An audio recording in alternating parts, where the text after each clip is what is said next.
SATCOM spotted. Chem strike available.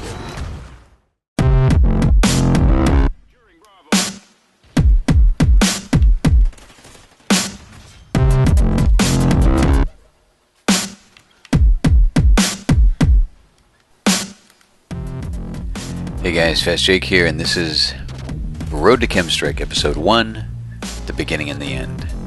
Yes, you saw from the intro, I did get a Chem Strike, and this Road to Chem Strike is really an extension of my Bridging the Gap series from Black Ops 2, where I was trying to take an average player and bridge the gap between where they play and where they want to play. I was almost an average player when I started, and when I ended up, I was a better than average player. I was getting VSAT, Dog Swarm, having a lot of fun with the kill streaks, having a lot of fun with different weapons and doing things. And look at that teamwork. My teammate saves me, I turn around and save him. That's what it's all about. Right now I can hear somebody coming up, and I tell you, the sound whoring is real in Ghosts. And speaking of that, let's talk about my loadout.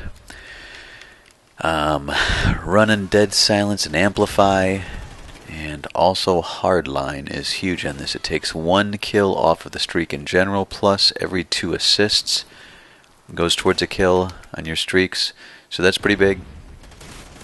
And look at that sick 2-piece.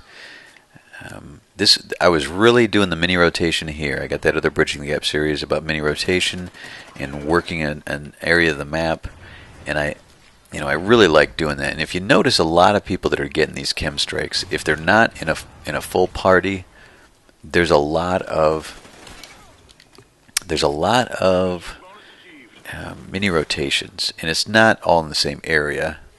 And it just kind of worked out in this game that I'm in this area so much, but it's not always. And check this out, bam!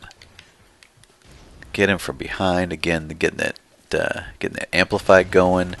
One of my teammates is putting up some non-lethal streaks that helped out.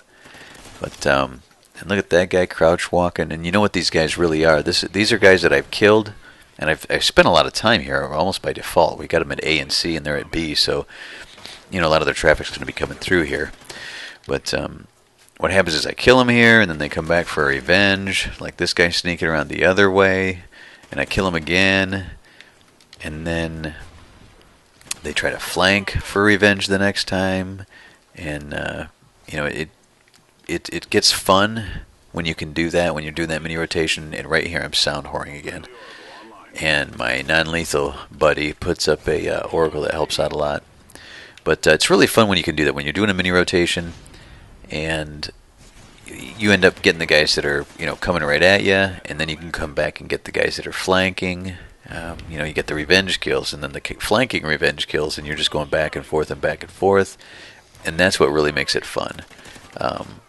It's not as much fun when you're spawn trapping them just at B, because then they don't have a much of an option to flank around. And this is kind of what I'm doing. My teammates are all over by B. I had been covering A, so I was really thinking they were going to come through here on their way to A, and I was trying to be a step ahead of where they expected me to be. When I was going through that mini rotation, and the oracle saved my life there again. Going through that mini rotation, I was pretty much where they expected to be at a certain point, right? I'd been up in that step here, and here's the oracle helps me again. I take a guess at where he is, and I don't do too bad. But then watch what I do here. If somebody's there again, I line it up, strafe. That's much more effective.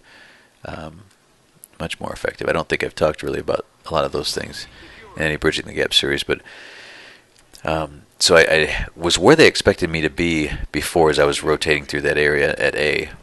And if you can be one step ahead of where they think you are, and then one step behind where they think you are, then you're just catching them off guard a little bit.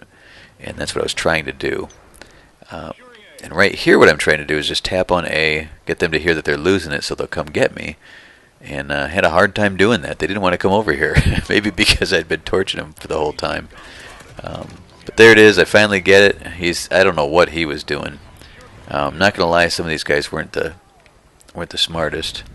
But, if they were all really good players, I probably wouldn't have got it. Just like with all these guys, even the pub stompers, a lot of times they'll admit the fact that they're getting these huge streaks and stuff. They're not playing their best players. But there it is. I got it. I guess we'll move on to something else. I thought about continuing this series and see if I can get another one, because part of it, may have just been the fact that I got a really, just perfect teammates and perfect lobby.